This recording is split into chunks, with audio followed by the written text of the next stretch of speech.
Hey guys, Billy Davidson here with Davidson Pressure Washing and Painting.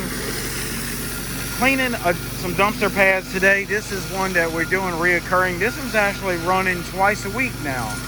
So this is a very high volume restaurant and they're doing it twice a week and we're happy to do it for them. Also, I wanted to mention, by popular request, a lot of guys wanted us to see our flyer design for cleaning dumpster pads and dumpster enclosures. Well guys, we went ahead and put that into a PDF file inside of the dumpster training course on BillyDavidsonVIP.com. If you're already a member of that course, go ahead and log in and you'll see that new PDF flyer. It makes a world of difference. In addition, with the sample contracts and other training videos in there, this should seal the deal with your customer, giving them the value that you're offering for cleaning these.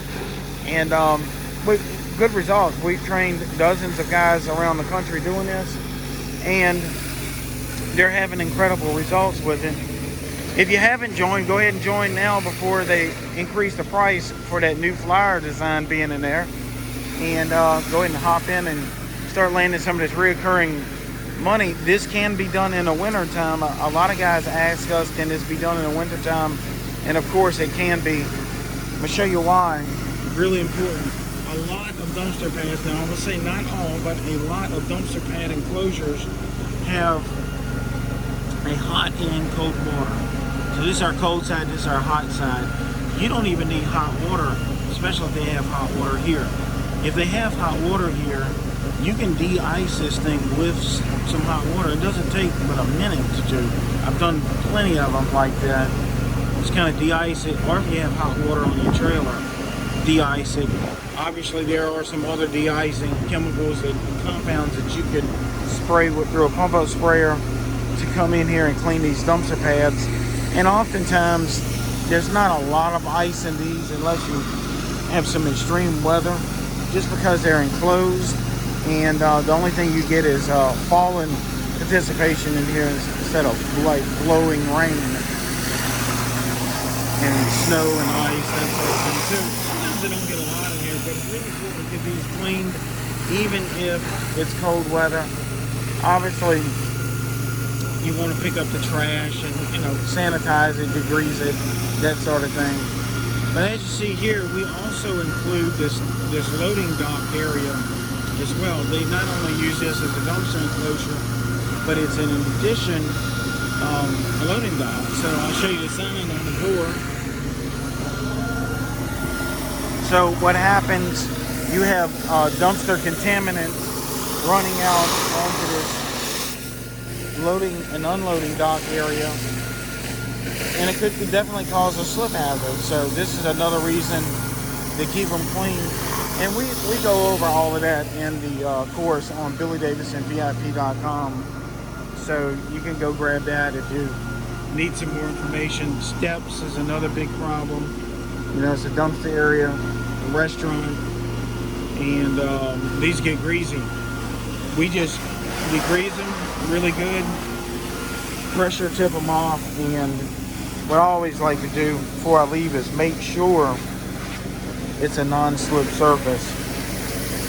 Then of course we're gonna rinse everything down and then spray one last sanitizer in here. Makes it smell really awesome for quite a while. So, but again, we're doing this one twice a week now. Obviously we don't move this thing. I know I get a lot of questions about that. Do y'all move the dumpster pad? And no, we don't. I mean the dumpster container, no we don't. Just cleaning the pad around it.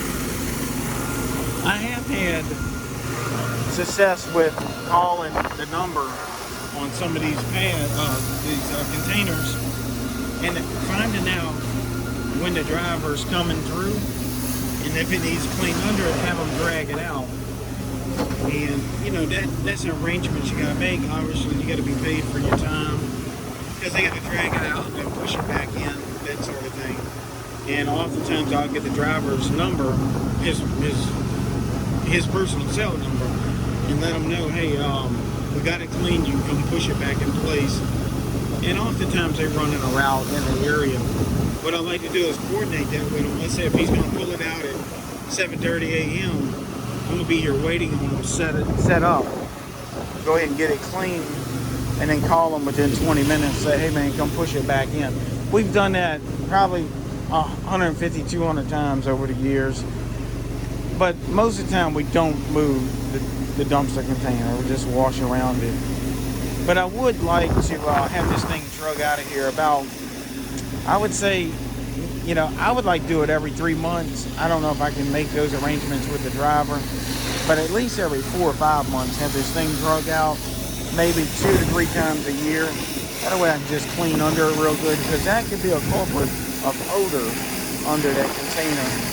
Now, if they're empty, you ever catch them when they're empty, you can move them, I know, with a truck or something, but there again, you start to, well, that wind is really blowing.